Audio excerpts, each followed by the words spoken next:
तो आज हम लोग पढ़ेंगे class 9 chapter 2 and chapter name is matter around us pure.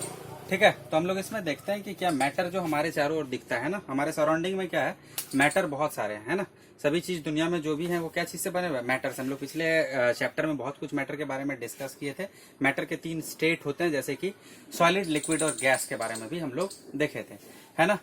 तो हम लोग यहाँ पर उन स्टेट्स को उतना डिस्कस नहीं करेंगे। हम लोग बस देखना यहाँ पर है कि मैटर क्या, आपका जो मैटर है वो इस मैटर जो हमारे अराउंड अस जो मैटर है वो उसमें से क्या प्योर हैं, कौन से इम्प्योर हैं, इन्हीं सारी चीजों के बारे में हम लोग पढ़ेंगे इसमें। ठीक है, तो मैटर जो होता है, हम लोग पिछले क्लास में पिछले जो था मेरा जो पिछला लेक्चर था उसमें आप लोग देखे थे कि मैटर जो है वो क्या होता है, टाइनी पार्टिकल्स से बना होता है।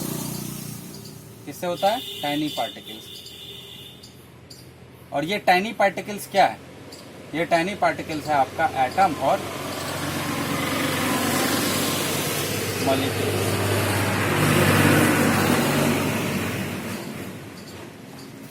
देखो यहाँ पर is matter around us pure. हमको देखना है कि हमारे चारों ओर जो मैटर है वो प्योर है या नहीं है, इसमें कौन प्योर है, कौन मिक्सचर है, कौन क्या है।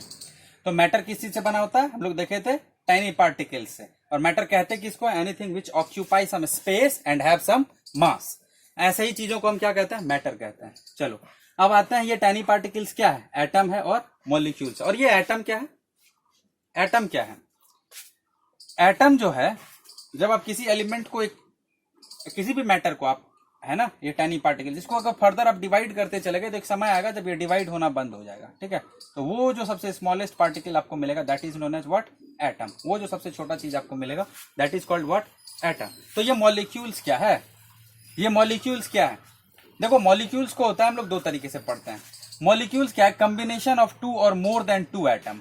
Combination of 2 or more than 2 atom is known as molecules. Combination of 2 or more than 2 atom is known as what? Molecules. इसको ही कहते हैं क्या? हम लोग कहते हैं इसको मॉलिक्यूल्स कहते हैं। ठीक है, तो अब देखो भाई मॉलिक्यूल्स कैसा हो सकता है। देखो मॉलिक्यूल्स हो सकता है कि ऑक्सीजन ऑक्सीजन कंबाइन कर जाए, है ना, और O2 बनता है ना। 2 ऑक्सीजन अगर कंबाइन करता है तो क्या बनता है? O2 बनता है, ऑक्सीजन, है ना। तो अगर सेम काइंड ऑफ मॉलिक्यूल्स रहे, समझ में आ रहा है, मतलब सेम काइंड ऑफ एटम से अगर मिल करके क्या बने, आपका एक मॉलिक्यूल्स बने। मॉलिक्यूल जो होता है सेम काइंड ऑफ एटम से भी मिलके बनता है और डिफरेंट काइंड ऑफ एटम से भी मिल करके क्या बनता है? मॉलिक्यूल्स बनता है। तो ये जो आपका मॉलिक्यूल बना है, ये O2 जो बना है, ये O2 में किस चीज का मॉलिक्यूल है? ऑक्सीजन का मॉलिक्यूल है। ठीक है, और दोनों क्या है? सेम टाइप का एटम है। ऑक्सीजन ऑक्सीजन, आप कोई भी ऑक्सीजन का अगर एटम लोगे ना तो दोनों का प्रॉपर्टी क्या रहेगा? सेम रहेगा। वो आपस में क्या होते हैं? आइडेंटिकल होते हैं। समझ में आ रहा है? तो ये दोनों क्या रहेगा? सेम रहेगा। और ये जो आपका बना है, ये जो मॉलिक्यूल्स बना है, इसको हम लोग कहते क्या है? ऐसे मॉलिक्यूल्स जो क्या हो? सेम टाइप ऑफ, जो कि सेम टाइप ऑफ, ऐसा मॉलिक्यूल्स जो सेम टाइप ऑफ एटम से मिलकर के बना हो, उसको कहते हैं मॉलिक्यूल्स ऑफ एलिमेंट। इसको क्या कहते हैं? मॉलिक्यूल्स ऑफ, इसको क्या कहेंगे? इसको कहेंगे मॉलिक्यूल्स ऑफ एलिमेंट। इसको क्या कहेंगे? मॉलिक्यूल्स ऑफ एलिमेंट कहेंगे, जो कि सेम टाइप ऑफ एटम से मिलकर के बना हो। लेकिन अगर हम यहां पर देखते हैं H2O को, नहीं, इसको देखते हैं, H2O को देखते हैं, तो H2O में क्या हो जाता है? H2O में देखो कुछ ऐसा हो जाता है। क्या हो जाता है? आपका ये हाइड्रोजन है, ये हाइड्रोजन का एक इलेक्ट्रॉन, और ये आपका क्या है? ऑक्सीजन है। चलो इधर देखो, सॉरी इधर देखो, ये आपका हो गया, यहाँ आप ले लो क्या, 2 हाइड्रोजन है ना, तो एक यहाँ पर इसका इलेक्ट्रॉन, और ये आपका क्या हो गया? ऑक्सीजन हो गया। ऑक्सीजन का तो आप जानते हो ना, O कितना होता है? 8। तो इसका क्या होता है? इलेक्ट्रॉनिक कन्फिग्रेशन जो हम लोग देखते हैं 2 और 6। ठीक है, इसके आउटर मोस्ट में कितना है? 6। तो लो भाई, यहाँ 2 2 4, एक यहाँ और एक यहाँ, और यहाँ आप अपना हाइड्रोजन लगा दो, ये दूसरा वाला। ठीक है, 2 है। तो इस तरह से आपका क्या हो गया? हाइड्रोजन का जो है पूरा का पूरा क्या हो गया? फुलफिल हो गया, सॉरी। और ये आपका ऑक्सीजन भी क्या किया? इस तरह से इसके साथ कंबाइन कर लिया। ठीक है, तो ये जो पूरा का पूरा जो आपको ये मॉलिक्यूल्स दिख रहा है, ये क्या है? डिफरेंट काइंड ऑफ एटम, मतलब हाइड्रोजन का एटम और ऑक्सीजन के एटम के साथ मिल करके आपका क्या किया? बना है ये एक क्या? Molecules. Different kind of atoms, hydrogen का एटम है और ऑक्सीजन का एटम है, तो डिफरेंट काइंड ऑफ एटम से मिल करके ये अगर मॉलिक्यूल्स बने, तो H2O में क्या हो रहा है? 2 एटम है, 2 डिफरेंट काइंड ऑफ एलिमेंट का एटम है, और दोनों मिलकर के बना है क्या? H2O molecules. तो ऐसे मॉलिक्यूल्स को कहते हैं molecules of compound, molecules of, ऐसे मॉलिक्यूल्स को हम लोग कहते हैं क्या, मॉलिक्यूल्स ऑफ कंपाउंड। चलो अब एक बात और बता दें आपको, H2O के आप किसी भी मॉलिक्यूल्स को निकाल के देख लो, ठीक है, जितना भी मॉलिक्यूल्स आपको जो भी करना है करके देख लो, आपको सारा का सारा मॉलिक्यूल्स क्या मिलेगा, 2 हाइड्रोजन और 1 ऑक्सीजन के साथ ही मिलेगा थ्रू आउट। आप कहीं ऐसा नहीं दिखेगा आपको H2O में पानी के अंदर के हाइड्रोजन इधर है और ऑक्सीजन उधर है, समझ में आ रहा है, ऐसा कहीं नहीं दिखेगा, बिल्कुल थ्रू आउट आपको ये क्या लगेगा, 2 हाइड्रोजन और 1 ऑक्सीजन के साथ मिलेगा, ठीक है, कोई दिक्कत। तो हम लोग देख लिए मॉलिक्यूल्स को, मॉलिक्यूल्स को आप समझ गए, अगर सेम टाइप ऑफ एटम से मिलके बना हो तो हम उसको क्या कहेंगे, मॉलिक्यूल्स ऑफ एलिमेंट कहेंगे, अगर डिफरेंट टाइप ऑफ एटम से मिलके बना हो तो उसको कहते हैं मॉलिक्यूल्स ऑफ कंपाउंड। इन बातों को आप समझ लेना, मैटर के बारे में आप इतना समझ गए, समझ में आ रहा है ना कि टाइनी पार्टिकल्स क्या होता है, एटम और मॉलिक्यूल्स ही तो होता है, ठीक है, और एटम मॉलिक्यूल्स समझ गए। अब चलो देखते हैं एक बार एलिमेंट के बारे में, ठीक है, एलिमेंट क्या है, एलिमेंट क्या है जो हम लोग देखते हैं, पढ़ते हैं, जिसके बारे में हमेशा हम लोग पढ़ते रहते हैं। तो एलिमेंट क्या है, एलिमेंट क्या है, molecules made up of same type of atom. अभी तो हम लोग देखे एलिमेंट को, अभी तो हम लोग देखे कि अगर सेम टाइप ऑफ एटम से मिलकर के कोई एक मॉलिक्यूल बनता है, समझ में आ रहा है, सेम टाइप, तो उस चीज को हम एलिमेंट भी कह सकते हैं। और एलिमेंट को हम दूसरे भाषा में और एक चीज कह सकते हैं, एलिमेंट जो होता है उसको हम लोग सिंपलर पार्ट में, और भी can not be broken into the simpler substance. Element को हम लोग it can't be broken into, can't be broken to simpler substance. अगर आप एलिमेंट यहाँ आयरन ले लो जिसको एफ ही कहते हो, इसमें जितने भी एटम्स होंगे, एटम से ही तो मिलके एलिमेंट बनेगा, किस एटम से मिलके बनेगा, एफ ही से बनेगा। अगर आप यहाँ पे ले लो मैग्नीशियम, ठीक है, सॉरी ये ले लो, सोडियम ले लो, तो सोडियम लोगे तो आपका क्या रहेगा, इसमें सारा का सारा जो आपका एटम रहेगा वो क्या रहेगा, सोडियम का रहेगा, है ना, सारा का सारा एटम क्या रहेगा, सोडियम का रहेगा, और सभी आपस में क्या रहेंगे, सेम रहेंगे। अगर सोडियम का एटम है तो इस दोनों का क्या रहेगा, प्रॉपर्टी सेम रहेगा, समझ में आ रहा है। इसमें नंबर ऑफ इलेक्ट्रॉन भी बराबर रहेगा, इसमें भी नंबर ऑफ इलेक्ट्रॉन बराबर रहेगा, है ना, इसमें 11 तो इसमें भी क्या रहेगा, नंबर ऑफ इलेक्ट्रॉन 11, इसमें भी नंबर ऑफ इलेक्ट्रॉन 11 रहेगा। तो हम इसको क्या कर सकते हैं, एलिमेंट को ब्रोक नहीं कर सकते इनटू द सिंपलर सब्सटेंस। आप एलिमेंट को आप ब्रोक करते भी हो तो क्या मिलेगा आपको, एलिमेंट ही मिलेगा, क्या मिलेगा, एलिमेंट ही मिलेगा।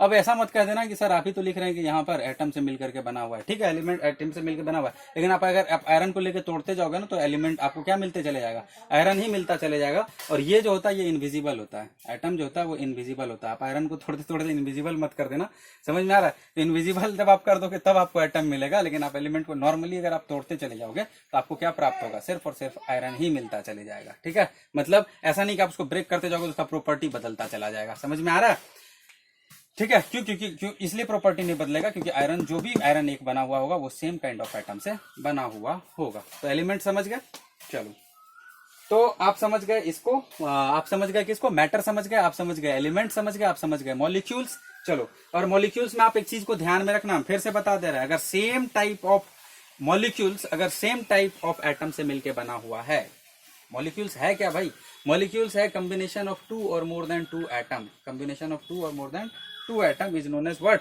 मॉलिक्यूल्स। समझ में आ रहा है। तो अगर 2 या 2 से अधिक सेम काइंड ऑफ एटम से मिलकर के अगर बना हुआ है मॉलिक्यूल्स, तो ऐसे मॉलिक्यूल्स को कहेंगे मॉलिक्यूल्स ऑफ एलिमेंट। अगर ये डिफरेंट टाइप ऑफ किस चीज से बना हो, अगर ये डिफरेंट टाइप ऑफ एटम से मिलकर के बना हुआ हो तो हम इसको कहते हैं मॉलिक्यूल्स ऑफ कंपाउंड। इन बातों को ध्यान में रखना है। चलो आगे देखते हैं। आप एलिमेंट समझ गए, आप मॉलिक्यूल समझ गए, आप समझ गए मैटर्स को, ठीक है। तो चलो अब देखते हैं कि आप किसको कहोगे प्योर सब्सटेंस और किसको कहोगे नहीं। तो पहले हम लोग सिर्फ और फिर पढ़ते हैं किसको, कि प्योर किसको कहेंगे, प्योर सब्सटेंस हम लोग कहेंगे नहीं, प्योर सब्सटेंस किसको कह सकते हैं। प्योर सब्सटेंस होने के लिए जो होना चाहिए 1 टाइप ऑफ पार्टिकल्स होना चाहिए। प्योर सब्सटेंस हम उसी को कहेंगे जिसमें क्या होगा, 1 टाइप ऑफ पार्टिकल्स होगा।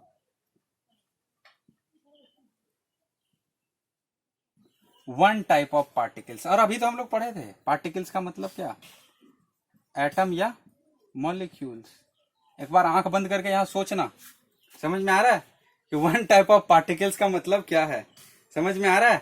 अब ऐसा मत सोच लेना वन टाइप ऑफ पार्टिकल्स का मतलब कि क्या सिर्फ और सिर्फ सोडियम सोडियम सोडियम मिलकर के ही कुछ बनेगा तो हम उसको कहेंगे क्या कि वो प्योर मैटर है। नहीं भाई, हम यहाँ पढ़ाए थे मॉलिक्यूल्स को, मॉलिक्यूल्स ऑफ एलिमेंट और मॉलिक्यूल्स ऑफ कंपाउंड, इसको ध्यान में रखना।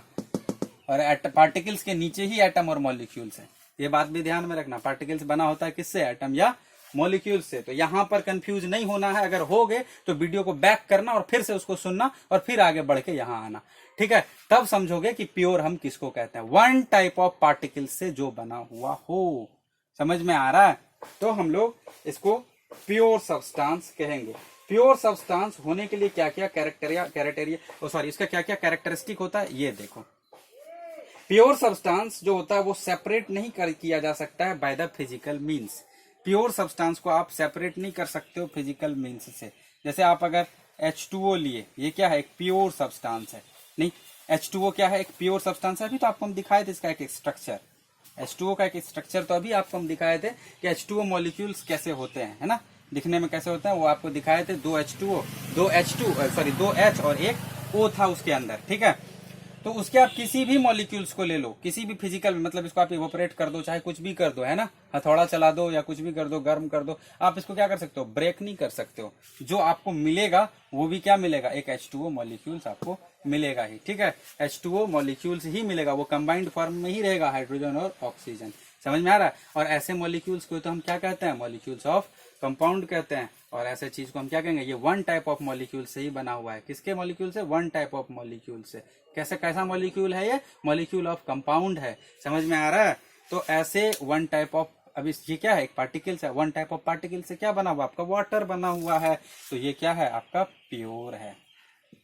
इसको हम लोग सेपरेट नहीं कर सकते हैं फिजिकल मीन्स से, मतलब कोई भी फिजिकल तरीका से गर्म करके, चोट मार के, इन सब चीजों से हम इसको क्या कर सकते हैं, सेपरेट नहीं कर सकते हैं। या फिल्टर करके भी हम इसको सेपरेट नहीं कर सकते हैं। पानी को पानी में आप कैसे ऑक्सीजन और हाइड्रोजन को आप फिल्टर करोगे, हो सकता है फिजिकल प्रोसेस से ये फिल्टर, नेवर।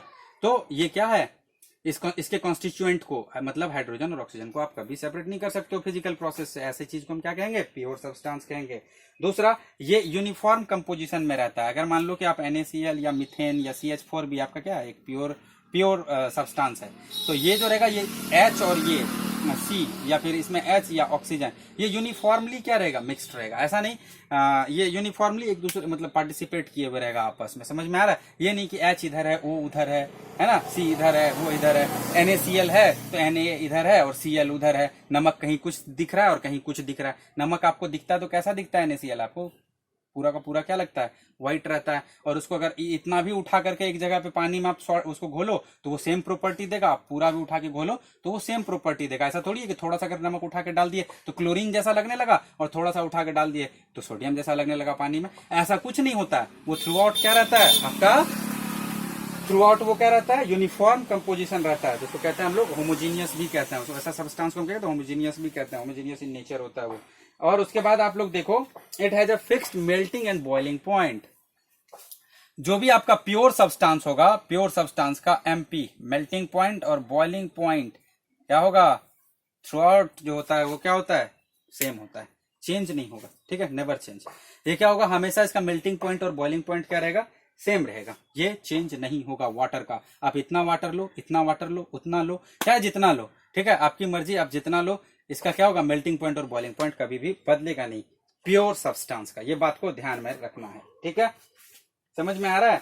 और आप अभी हम आपको एक चीज और बता दिए थे कि ये तो यूनिफॉर्म होता ही है और इसका कैरेक्टरिस्टिक और प्रॉपर्टी थ्रू आउट क्या होता है, सेम होता है। आप इतना पानी लो, एक ग्लास ले लो पानी का, और इसमें से थोड़ा सा पानी यहाँ से निकाल लो, दूसरे में डाल दो, तो भी ये क्या रहेगा, इसका जो कैरेक्टरिस्टिक और प्रॉपर्टी यहाँ रहेगा वही यहाँ रहेगा। फिर इसमें से भी थोड़ा सा इसमें डाल दो तो भी इसका कैरेक्टरिस्टिक और प्रॉपर्टी क्या रहेगा, सेम रहेगा। नमक आप उस किसी पानी में डालो और उसको मिक्स करो तो वो क्या रहेगा, उसका जो आपका जो मतलब जो नमक का चरित्र, कैरेक्टरिस्टिक और प्रॉपर्टी रहेगा, वो क्या रहेगा, उस चीज को नमकीन ही रखेगा। आप नमक थोड़ा सा खाओ या पूरा उठा के खाओ, आपको कैसा लगेगा, नमकीन ही लगेगा, ठीक है। अब कंसंट्रेशन आप ज्यादा लेके रखोगे तो वो थोड़ा ज्यादा आपको क्या लगेगा, सॉल्टी। और अगर कम कंसंट्रेशन में आप उसको लोगे तो आपको क्या लगेगा, कम सॉल्टी लगेगा। लेकिन लगेगा तो वो क्या, सॉल्टी ही लगेगा। समझ में आ रहा है। तो आप प्योर किसको कहोगे, प्योर सब्सटेंस आप किसको कहोगे, समझ में आ रहा होगा। आप प्योर किसको कहोगे, आप एटम किसको कहोगे, आप मॉलिक्यूल्स क्या होता है, मॉलिक्यूल्स ऑफ एलिमेंट क्या होता है, मॉलिक्यूल्स ऑफ कंपाउंड क्या होता है, आपको ये समझ में आ गया होगा। मैटर्स को आप देख लिए, है ना। और आप कहने का मतलब है कि कैरेक्टरिस्टिक ऑफ प्योर सब्सटेंस भी देख लिए। आपको अगर कहीं भी इसमें समझने में कोई प्रॉब्लम होगा, आप इस वीडियो क्या करना, पीछे जाना, आपको ये समझ लेना कि प्योर सब्सटेंस किसको कहते हैं, ये समझ में आपको आना चाहिए बढ़िया से कि प्योर किसको कहते हैं, ठीक है, क्लियर होना चाहिए। और अगर आप ये समझ लिए हो कि प्योर सब्सटेंस किसको हम कहेंगे, तो हम इस लेक्चर को आगे आपको कंटिन्यू करेंगे इन नेक्स्ट क्लास। लेकिन आपको ये समझ, अब तब तक हम इसको कंटिन्यू नहीं करेंगे जब तक आप ये ना समझ जाओ कि हम प्योर सब्सटेंस कहते किसको हैं। एटम और मॉलिक्यूल्स अगर आपको क्लियर है तो आपको प्योर समझने में ज्यादा कठिनाई नहीं होगा। समझ में आ रहा है। एलिमेंट को आप समझ लेना, हम सब चीज बता दिए हैं। अगर if you have any query after watching this video, then you may ask your query in the comment section. ठीक है, thanks, have a great day.